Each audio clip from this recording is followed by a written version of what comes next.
And keep all of you the Lord. So these are George's words. City Manager David Reed just came. So I want to thank the city of Santa Ana that wanted to remain anonymous. They're here locally in the city of Santa Ana. Because there are different people among us. People have been wanting to restore the Raza mural since it started. Providing the acknowledgments to our we also want to honor Roger Montenegro. You guys. Let's go,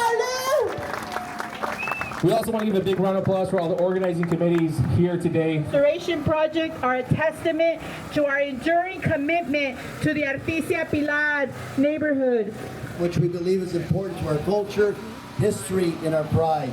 And alone. Thank you very much.